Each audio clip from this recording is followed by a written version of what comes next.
Halo semuanya, bertemu lagi dengan saya Tiara. Nah, kali ini kita sudah mencapai ke bab yang 13, di mana nantinya kita akan bahas tentang failover load balance. Nah, apa aja sih yang bakalan kita bahas?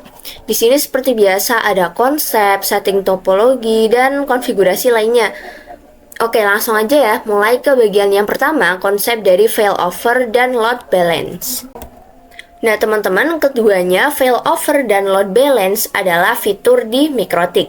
Nah, kita lihat dulu untuk konsepnya. Ketika company memiliki dua arah jalur ke internet, atau gampangnya memiliki jalur internet dengan menggunakan dua jalur ISP.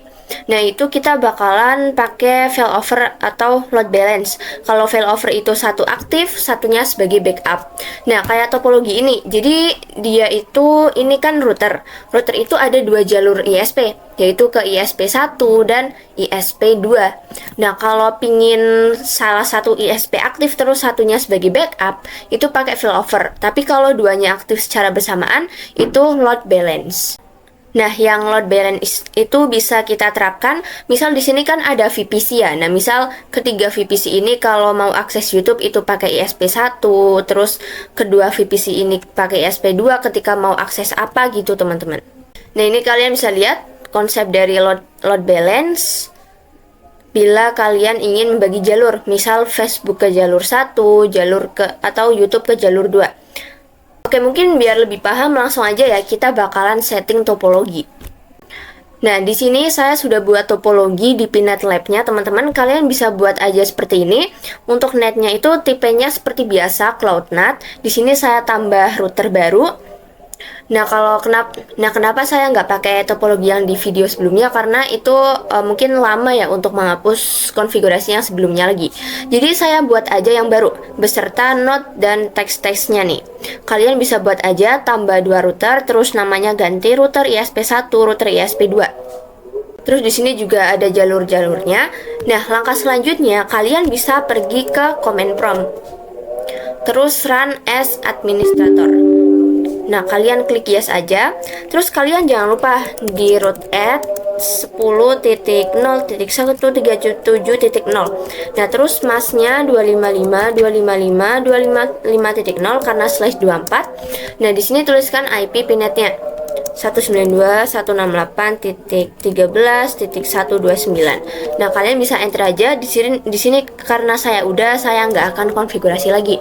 Nah, setelah itu kalian bisa buka router MikroTik kalian, terus kalian coba perintah IP address print. Nah, itu ada IP dynamic dari ISP. Kalian bisa langsung login aja ke Winbox-nya pakai IP dynamic tadi. Nah, jadi kan kalau keduanya dynamic, itu setiap dimatikan terus nyalakan lagi kan IP-nya bakalan beda. Nah, oleh karena itu, saya akan membuat ini secara statik. Nah, di sini saya udah konfigurasi statiknya, teman-teman. Tapi kalian jangan khawatir. Saya akan coba kasih tahu konfigurasinya. Jadi kan tadi kalian sudah login ya, pakai IP dynamic, hasil dari IP address print tadi. Nah, terus kalian coba masuk pakai IP tadi yang dynamic di Winbox, terus pergi ke menu IP, DHCP client. Nah, ada yang Ether 1, itu kalian disable aja. Disable semua pada router ISP1 dan router ISP2. Nah, setelah itu kalian bisa buka terminal router ISP1 lagi. Kalian bisa add address yang secara statik nih, jadi nggak bakalan berubah. Nah, perintahnya itu seperti ini. Kalian ketikkan IP address, terus kalian add address seperti ini. Karena di sini saya akan pakai 146. Nah, interface-nya Ether 1. Kalau udah, kalian bisa print aja, teman-teman. Nah, maka di sini udah ada IP address statiknya. Nah, selain IP address, kita juga akan konfigurasi parameter gateway dan DNS. Ini saya belum, mungkin kita bisa bareng aja, teman-teman. Langsung aja IP DNS. Atau saya coba IP root dulu. Nah, langsung aja kita bisa add gateway. Nah, untuk gateway-nya kalian lihat di virtual mesin kalian. Karena saya pakai VMware, saya lihat di sini. Jadi kita login pakai user root dulu, passwordnya Pinet. Nah, kalian lihat yang bagian sini, IP address for Pinet NAT 10.0.137.1. Nah, kita tuliskan 10.0.137.1. Kita coba print. Nah, udah ada ini gateway-nya. Selanjutnya, konfigurasi parameter DNS. Nah, kita tuliskan set servers 888. Mungkin coba print. Nah, udah ada. Lanjut di ISP2. Setelah tadi kalian disable DNS kliennya di Winbox, itu nanti nggak akan bisa login teman-teman. Jadi kalian buka aja di terminal sininya. Nah, seperti biasa kalian pergi ke IP address dulu, nanti akan masuk ke bagian sini. Terus seperti tadi add address, pakainya IP 147 karena di sini saya nggak akan konfigurasi lagi. Nah, terus kalian print nih. Oke, seperti biasa gateway-nya. Pergi ke IP root. Nah, kayak tadi add gateway 10.0.137.1. Nah, lanjut ke DNS. Tuliskan set servers, IP dari server Google 888. Oke, udah semua ya teman-teman. Nah, sekarang kita akan login ke Winbox-nya lagi pakai IP yang 146 dan 147. Karena tadi kan yang di Ether 1 secara dynamic yang dapat otomatis dari network kan udah kita nonaktif. Nah, kita pakai lagi yang tadi static. Nah, kita tulis di sini 146, kita coba connect. Nah, di sini udah berhasil masuk. Sekarang kita new Winbox lagi, sekarang yang 147. Router ISP2 0137.147.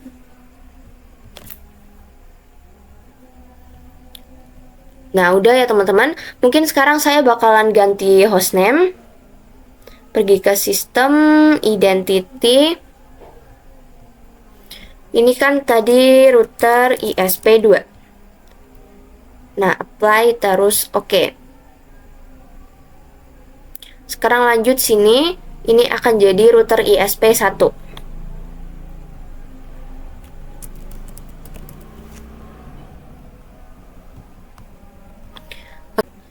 Nah, oke. Tadi kita sudah rapihin di sini. Sekarang tinggal ke router customer. Nah, kita nyalakan dulu. Nah, kita langsung aja buka.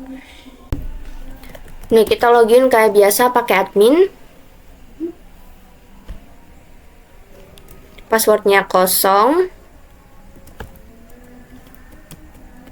Nah, sekarang kita coba nih IP address print. Nah, mungkin di sini nggak kelihatan ya teman-teman. Saya coba besarkan aja.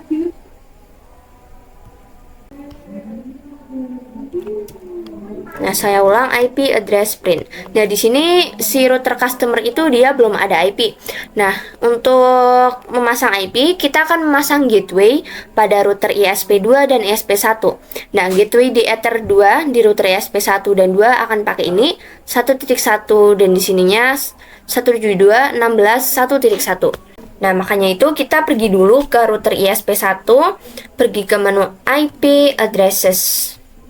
Nah, kita add aja. Terus tuliskan tadi di ISP1 bakalan pakai gateway di Ether 2 192.168.1.1/24. Terus Ethernya itu Ether 2. Nah, bisa apply terus oke. Sekarang lanjut yang di router ISP2. IP addresses kita add aja. Nah, di sini bakalan pakai 172.16.1.1/24. Jangan lupa Ethernya Ether 2 bisa di-apply terus oke. Nah, kita balik lagi nih ke router customernya. Kita coba IP DHCP client print. Nah, di sini masih ada yang defaultnya. Nah, kita mungkin bisa masuk dulu ke IP DHCP client. Oh iya, di sini pakai strip teman-teman. Nah, kita coba remove aja ya, yang number 1, yang ini tadi. Remove number 0. Jadi nomor 0 yang ini yang di Ether 1. Di sini kayaknya kurang huruf S numbers 0. Nah, kita coba print lagi. Nah, di sini udah nggak ada nih, nggak ada nomornya juga. Nah, sekarang kita akan konfigurasi IP address secara manual di router customer-nya. Di sini kan ada Ether 1 dan Ether 2 ya. Jadi kita akan konfigurasi dua IP address. Nah, untuk IP-nya saya bakalan pasang teks dulu. Nah, ke sini langsung aja ya kita buka di router customer-nya. Kita akan konfigurasi IP address manual. Nah, kita pergi ke menu IP address dulu. Langsung aja add address. Yang Ether 1 dulu, 192.168.1.2/24. Interface-nya Ether 1. Nah, kita enter, kita tambah lagi yang di Ether 2. Di sini kita ubah aja Ether-nya. Di sini Ether 2 dan di sini kita ubah aja IP-nya. Jadi kan kalau Ether 2 172.16. Kita pakai 172.16.1.2. Nah, kita enter. Mungkin kita coba print ya untuk memastikan. Nah, udah ada di Ether 1 dan 2 sesuai dengan node kita tadi. Mungkin kita bisa coba ping gateway-nya dulu. Pertama yang 192.1.2, gateway-nya 1.1. Ping 192.168.1.1. Nah, di sini udah bisa. Sekarang ping 172.16.1.1. Nah, di sini juga udah bisa. Nah, kita akan lanjut ke bagian 3, add default route pada router customer. Nah, oke, masih di topologi tadi sebelumnya, teman-teman. Jadi, kita akan add gateway. Nah, kita akan remove dulu router customer di Winbox-nya. Karena di sini dia nggak langsung terhubung ke ISP, jadi kita harus pakai fitur Romon. Nah, kita mungkin bisa aktifin dulu di terminal Pinet-nya. Kita pergi ke tool, terus Romon. Set enable yes. Untuk memastikan coba print. Nah, udah aktif. Sekarang mungkin saya akan coba masuk Winbox router customer via router ISP. Nah, kita bisa router ISP 1. Nah, kita bisa new Winbox aja. Di sini tuliskan IP dari router ISP 1 10.0.137.1 tadi 146. Kita coba connect to Romon. Oh iya teman-teman, di sini saya lupa nggak bisa connect karena kan kita buat topologi baru ya. Nah, di router ISP1 dan ISP2 Romonnya juga belum kita aktifin. Nah, makanya itu kita coba aktifin dulu. Di router ISP1 coba ke menu tools, terus Romon. Nah, kita enable aja. Mungkin sekalian aja ya di router ISP2 buat cadangan. Kita aktifin juga. Apply terus oke. Nah, sekarang bebas nih kita mau pakai router ISP1 atau 2 untuk remote router customer. Nah, mungkin kayak tadi aja saya pakai router ISP1, new Winbox, masukin IP router ISP1 10.0.137. Tadi 146. Nah, kita coba connect to Romon. Nah, kita coba refresh. Nah, di sini udah ada yang ini teman-teman. Yang deskripsinya masih mikrotik. Kita coba connect. Nah, udah bisa nih. Sekarang kita tinggal setting hostname-nya. Kita pergi ke sistem identity. Nah, namanya mungkin bakalan saya samain router customer. Nah, kita bisa apply terus oke. Nah, kalau lihat di IP terus addresses kan udah ada Ether 1 dan 2 ya. Jadi si router customer ini kalau mau connect internet itu ada dua jalur, yaitu jalur dari router ISP1 dan router ISP2. Dengan IP ini, networknya ini teman-teman. Nah, terus kalau kita lihat di router customer, mungkin saya coba pergi ke terminal. Kita coba ping gateway-nya. Tadi udah coba mungkin. Kita coba ping 192.168.1.1.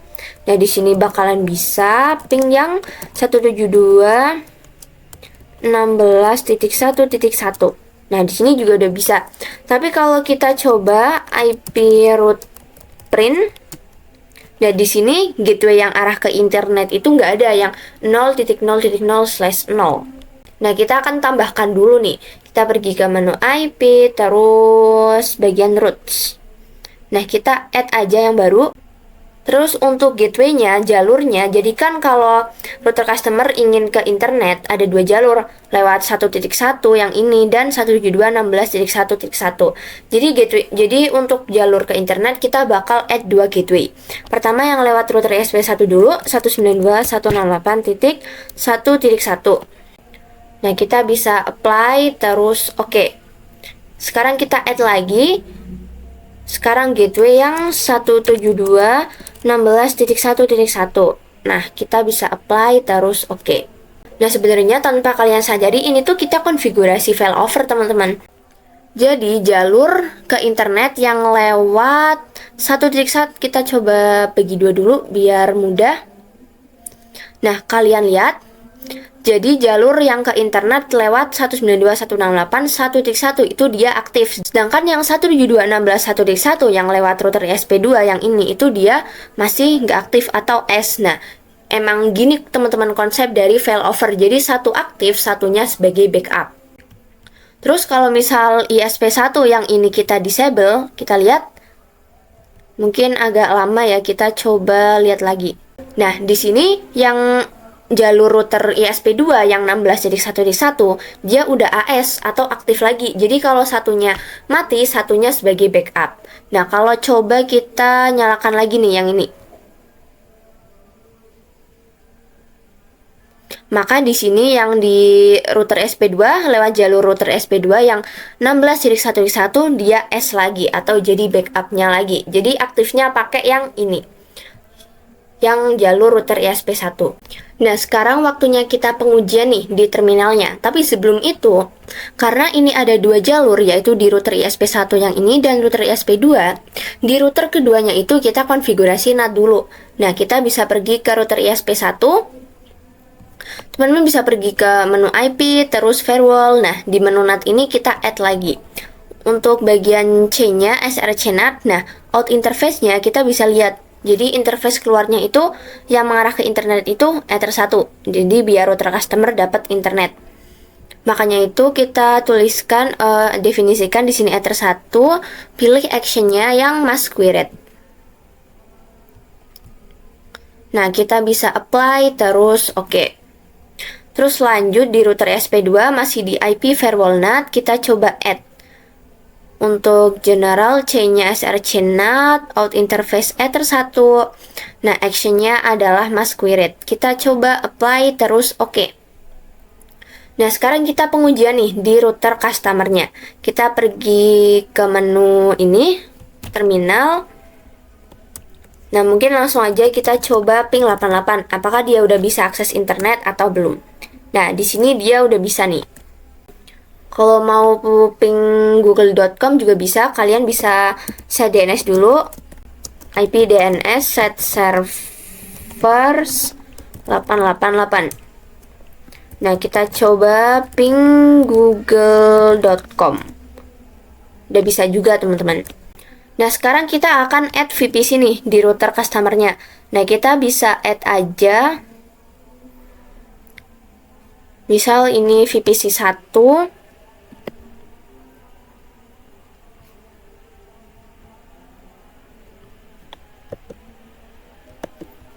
Saya add satu lagi yaitu VPC 2.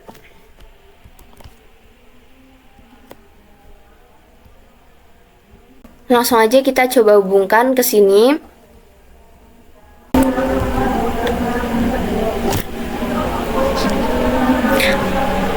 Nah, saya coba nyalakan dulu VPC 1 dan 2-nya. Nah, kali ini kita akan membuat si VPC ini dia bisa internetan. Oleh karena itu, kita harus konfigurasi NAT dulu di router customer-nya. Nah, kita bisa buka router customer yang tadi. Ke menu IP, firewall, terus NAT. Nah, tapi teman-teman sebelum itu, kita kan bisa lihat. Di sini di router customer ada Ether 3 dan 4 yang mengarah ke VPC. Nah, kita buat interface bridge dulu biar jadi satu interface. Nah, kita buat dulu nih. Pergi ke menu bridge. Kita bisa add. Untuk namanya misal jadi bridge Tiara. Nah, saya coba apply terus oke. Baru kita masukin portnya. Tadi kan ada Ether 3 dan 4. Nah, kita masukin yang Ether 3. Apply terus oke, lanjut ke Ether 4. Nah, kita bisa apply terus oke. Nah, sekarang kita buat IP untuk interface bridge-nya tadi, yang ini. Kan dia kegabung jadi satu. Dan nantinya IP gateway itu bakalan kita pakai di VPC. Jadi mungkin kita bisa add text dulu ya, misal gateway-nya pakai 10.10.10.1/24. Nah, ini adalah IP gateway. Nah, ini adalah IP dari interface bridge Tiara yang tadi yang akan jadi gateway di VPC 1 dan 2. Nah, langsung aja kita pasang IP-nya. Pergi ke menu IP terus addresses. Nah, kita bisa add. Langsung aja 10.10.10.1 interface-nya yang bridge Tiara. Oh ya, di sini jangan lupa /24. Kita bisa apply terus oke. Nah, sekarang biar si VPC-nya itu dapat IP secara otomatis, kita bakalan konfigurasi IP DHCP. DHCP server. Pergi ke menu IP terus DHCP server, teman-teman. Nah, di sini pergi ke DHCP setup, interface-nya pilih bridge Tiara, coba next. Ini next aja, teman-teman. DNS-nya 888 benar, next. Kita tunggu. Nah, sudah successful. Mungkin kita bisa coba cek dulu ya IP DHCP di VPC 1 dan VPC 2-nya. Kita coba buka. Nah, langsung aja IP DHCP. Oke, dapat 254. Coba di VPC 2. IP DHCP. Nah, dapat 253. Sekarang balik lagi ke topik utama, setting NAT di router customer-nya biar VPC 1 dan 2 bisa internetan. Nah, langsung aja masih di menu IP terus firewall. Nah, di sini di NAT kita coba add. Untuk C-nya SRC NAT. Nah, out interface-nya itu Ether 1. Kita bisa lihat di topologi. Nah, jadi kan di sini untuk interface out-nya kan atau interface keluar tujuannya kan ke internet ya. Nah, agar VPC 1 dan 2 bisa ping internet, itu kan lewat sini. 1.2 atau 7172.16.1.2. Atau gampangnya lewat Ether 1 dan 2. Nah, makanya di firewall NAT-nya itu kita bakalan add 2 nih, teman-teman. Yaitu yang Ether 1 dan 2 di out interface-nya. Nah, kita balik lagi. Masih di sini out interface-nya Ether 1 di action, terus masquerade, kita bisa apply terus oke. Nah, kita add satu lagi. Di general ininya sama, tapi di out interface-nya gantian. Tadi kan Ether 1 yang sini ya, sekarang Ether 2. Langsung aja Ether-nya kita pilih Ether 2. Di action ininya masquerade, kita coba apply terus oke. Sekarang waktunya kita pengujian, kita coba ping 88 di VPC 1 dan 2. Coba ping 888. Nah, di sini udah bakalan bisa. Coba di VPC 1. Nah, udah bisa juga, teman-teman. Kalau pengen ping google.com, kalian bisa setting DNS-nya seperti biasanya. Nah, sekarang kita coba nih, trace 888. Kita akan lihat jalur. Jadi kalau internet di VPC 1 dia lewat jalur mana? Nah, pertama dia lewat 10.10.10.0 yaitu gateway yang ini, interface bridge-nya, terus lewat 192.168.1.1. Nah, jadi kalau di VPC 1 tuh lewatnya sini, teman-teman, 1.1. Jadi lewatnya router ISP 1. Nggak lewat yang router ISP 2. Terus kita lihat. Nah, baru dia bisa nyampe 88. Kita coba mungkin trace di VPC 2. Kita lihat jalurnya. Sama, dia juga lewat VPC router ISP 1. Karena tadi kan yang aktif tuh router ISP1, yang backup adalah router ISP2. Nah, kita akan lanjut untuk konfigurasi failover. Nah, tadi kan kita pakai disable dan enable ya. Kita coba ke menu IP terus routes. Nah, tadi kan kita tinggal disable terus enable, tapi itu kurang leluasa, teman-teman. Nah, kita bisa pakai parameter yang namanya distance. Jadi semakin nilai distance itu semakin tinggi, maka semakin tidak diprioritaskan. Misal nih, kalau kita mau pakai yang ini 192.168.1.1. Nah, maka distance yang ada di router ISP2 yang ini kita bisa besarkan, naikkan. Jadi biar dia pakainya yang ini. Jadi yang router 2 nggak diprioritaskan. Nah, kita coba yang ini, misal kita akan coba yang di main rootnya itu yang ini, yang router ISP2. Nah, kita akan besarkan distance yang router ISP1. Kita buka dulu. Nah, di menu distance kita tambah nih teman-teman angkanya. Misal jadi 10 deh. Nah, terus kita coba apply terus oke. Kita lihat, nah sekarang gantian S-nya yang ada di router ISP1.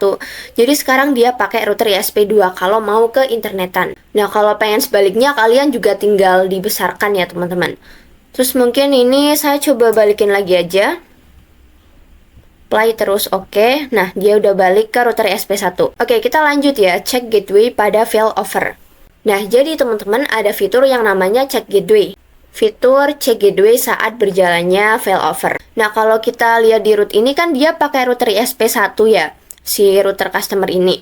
Nggak pakai yang router ISP2. Nah, studi kasus dari cek gateway kali ini, kita akan coba disable router ISP1. Apakah si mikrotiknya, si router customernya itu, dia udah bisa mendeteksi up atau down. Nah, itu nantinya kita akan pakai bantuan yang namanya cek gateway. Artinya, kalau misal kita kan di sini pakai router 1 ya yang ini. Nah, mikrotik itu akan selalu cek gateway-nya router 1. Nah, caranya itu kita klik yang ini teman-teman, yang pertama. Nah, di bagian menu cek gateway itu ada dua opsi, pakai ping atau ARP. Nah, mungkin saya pakai yang ping aja. Jadi dia selalu ping setiap 10 detik untuk ngecek gateway-nya. Nah, kita coba apply terus oke. Nah, sekarang kita coba nih disable dari router ISP1. Kan dia gateway-nya ya. Nah, kita coba IP terus addresses. Nah, yang ini satu di satu yang di Ether 2 kita coba disable. Terus kita balik lagi ke router customer-nya. Nah, kita coba cek nih di router customer apakah dia udah pinter atau belum ngeceknya. Nah, kita lihat di sini. Nah, kalian lihat kan dia langsung berpindah yang menjadi jalur ISP-nya itu pakai yang router ISP2. Nih, kalian lihat AS, sedangkan yang tadi ISP1 itu S. Karena tadi si IP dari router ISP1 yang menjadi gateway di sini, dia sudah disable. Nah, jadi si router customer-nya itu udah pinter, teman-teman. Dia langsung menyesuaikan ketika si router ISP1 itu IP-nya down. Jadi dia ngecek, makanya di sini nggak bisa digunain. Nah, mungkin kita coba lagi aja ya. Kita coba aktifin lagi. Kita balik lagi ke router sininya. Mungkin agak lama, teman-teman. Kita coba aja.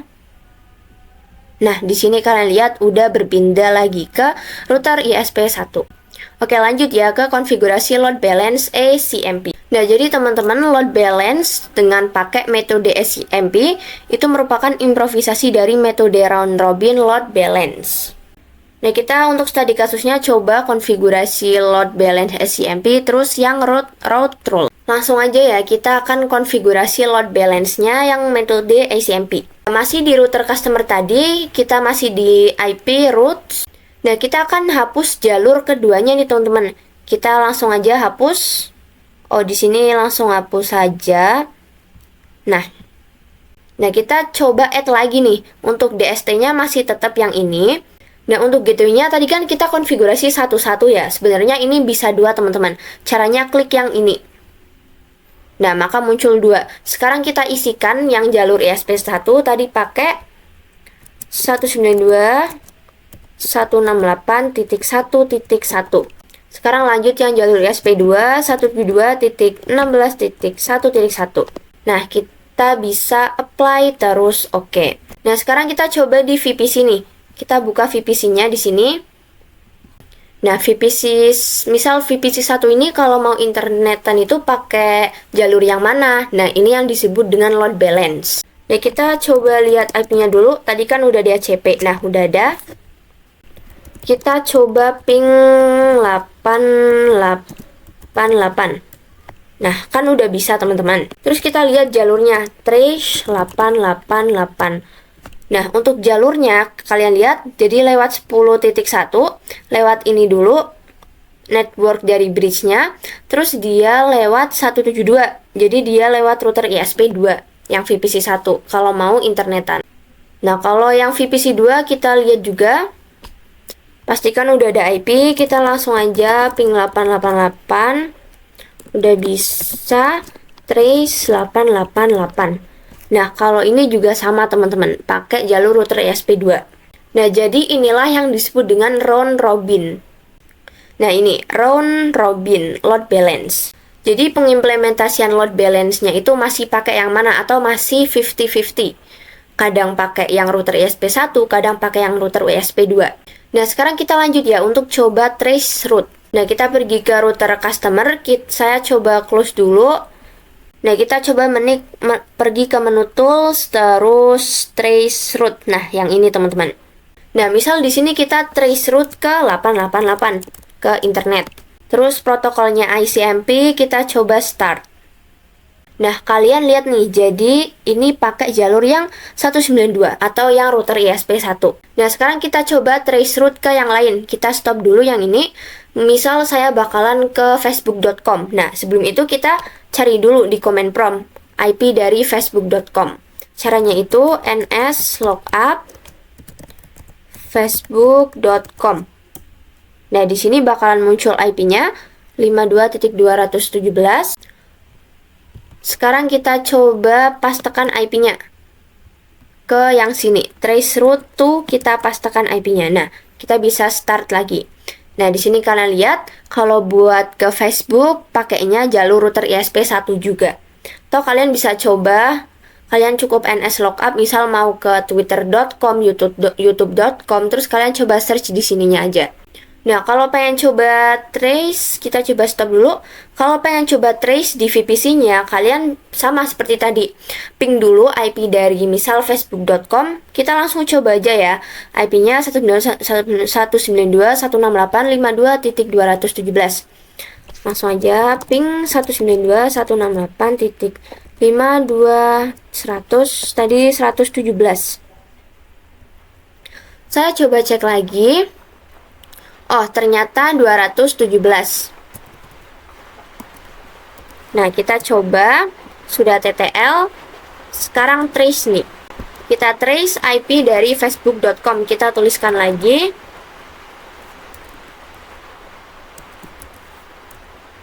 Nah, kalian lihat kalau di VPC 1 pengen ke facebook.com, itu dia pakainya jalur 172.16.1.1, yaitu jalur router ESP2.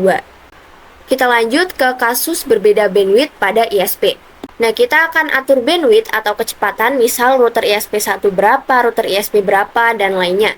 Misal buat studi kasus kali ini, saya bakalan pakai router ISP1 itu 2 Mbps, dan router ISP2 itu 8 Mbps. Nah, kalau gitu kita udah nggak bisa pakai round robin, teman-teman, atau yang masih 50-50 tadi. Nah, langsung aja kita konfigurasi. Kita masuk ke router customer. Nah, kita coba close saja. Pergi ke menu IP, terus routes. Nah, kita buka yang tadi, teman-teman. Nah, tadi kan studi kasusnya kita pakai 2 MB untuk router ESP1 dan 8 Mbps untuk router ESP2. Kalau perbandingannya itu kan berarti 2/2, 1, 8/2, 4. Berarti 1/4. Jadi kita tambahkan kolomnya biar ada 5. 4. Ini kita tambah, ada 3, 4, 5. Nah, 1/4. Jadi yang satu itu router ESP1, makanya kita pindah aja yang ini. Router ISP1 ada 1, nah router ISP2 ada 4, 172, 16.1.1. Kita kopikan lagi untuk yang bawahnya. Kita copy lagi, teman-teman. Jadi 1/4. Nah, sekarang kita bisa apply terus oke. Nah, sekarang kita pergi ke terminal, coba. Kita coba IP route print. Nah, kalian bisa lihat di sini untuk jalur yang ke router ISP2. Nih, kalian bisa lihat untuk jalur gateway yang router ISP2 itu dia lebih banyak daripada router ISP1.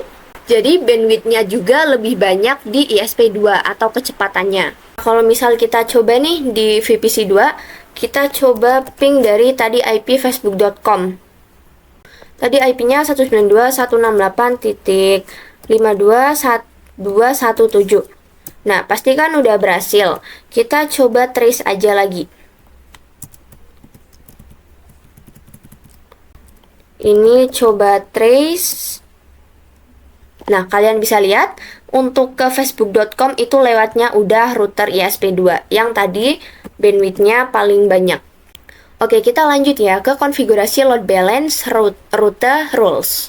Nah, oke teman-teman, jadi di sini terdapat beberapa metode dari load balance ya. Yang pertama, load balance ACMP yang tadi kita coba. Nah, kali ini kita akan coba yang load balance route rules.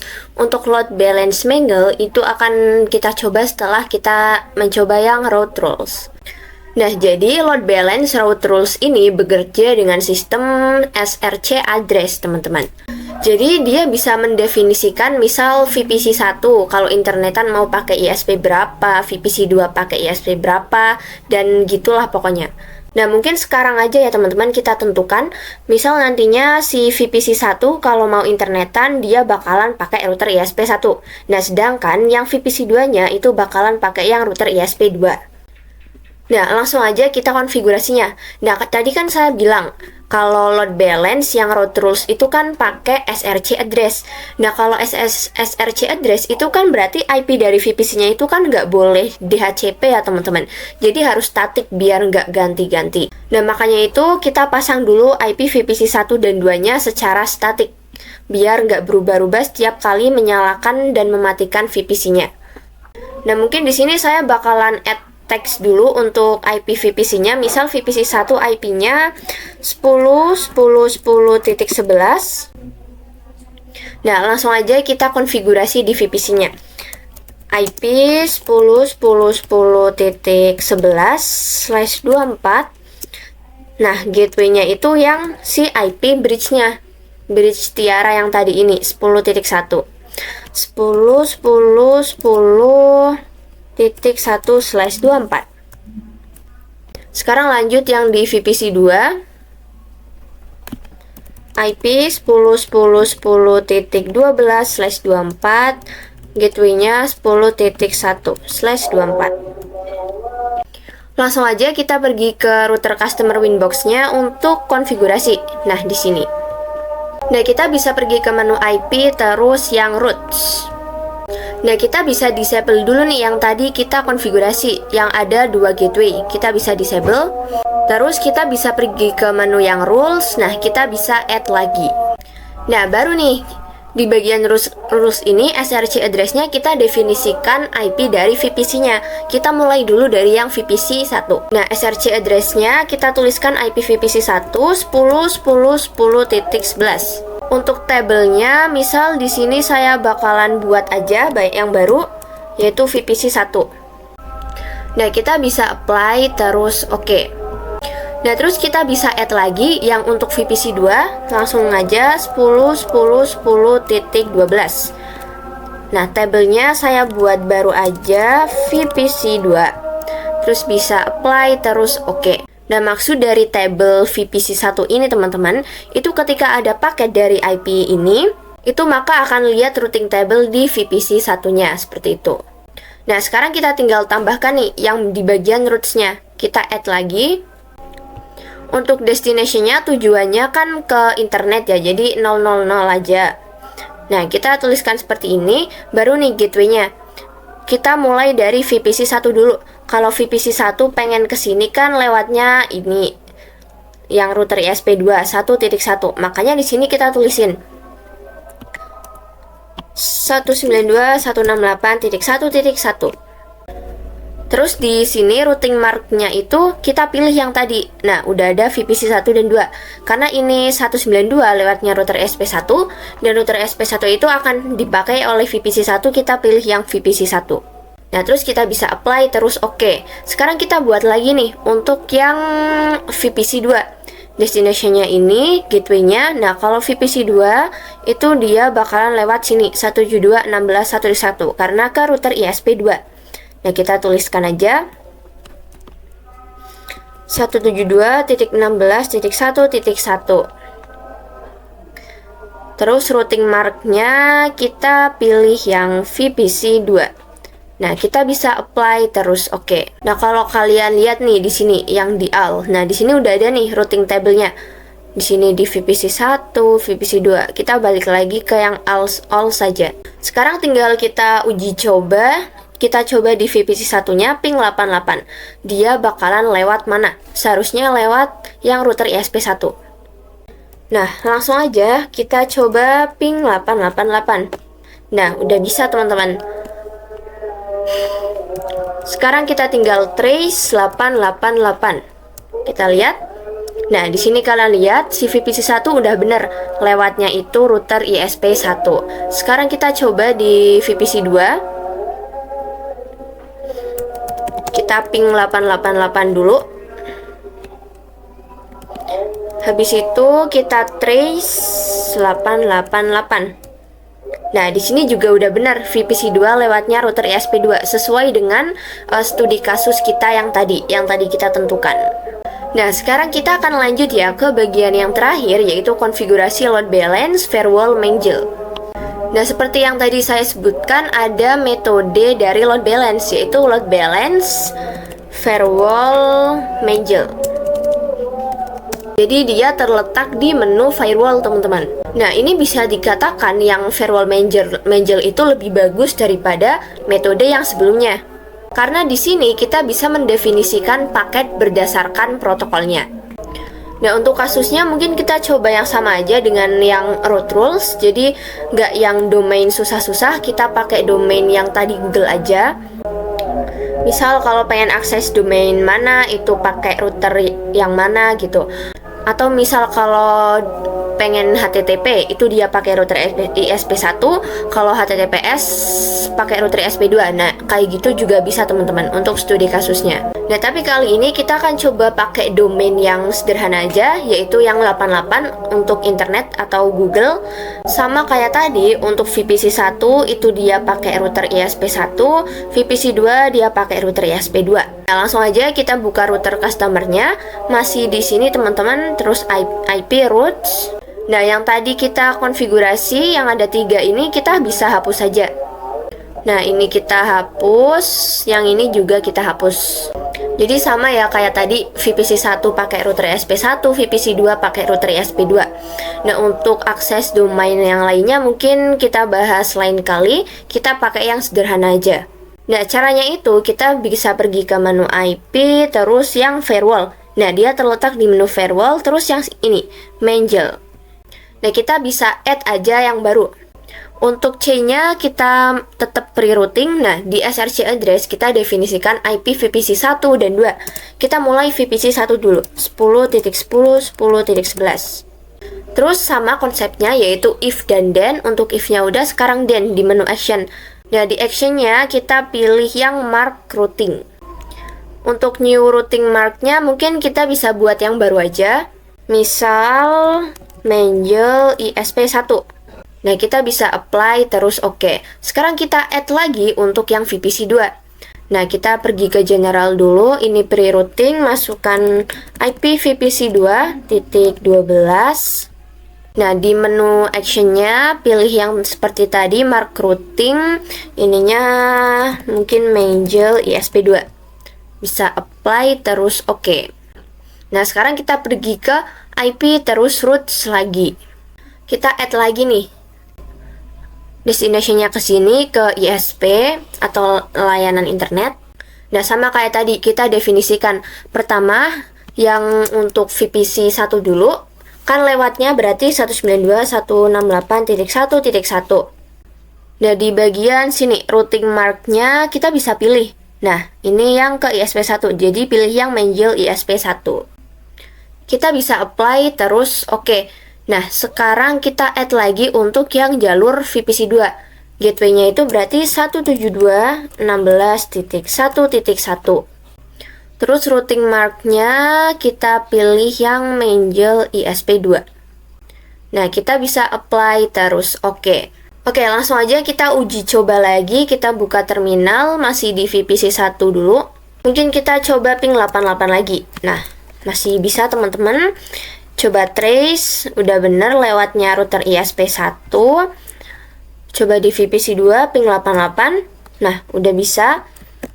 Kita coba trace lagi. Nah, benar lewatnya router ISP2.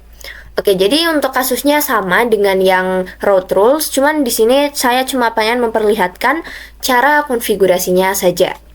Oke, dan kita sudah selesai nih di bagian yang terakhir. Dan saya rasa cukup untuk pertemuan kita kali ini. Terima kasih banyak dan mohon maaf, sampai jumpa di episode selanjutnya.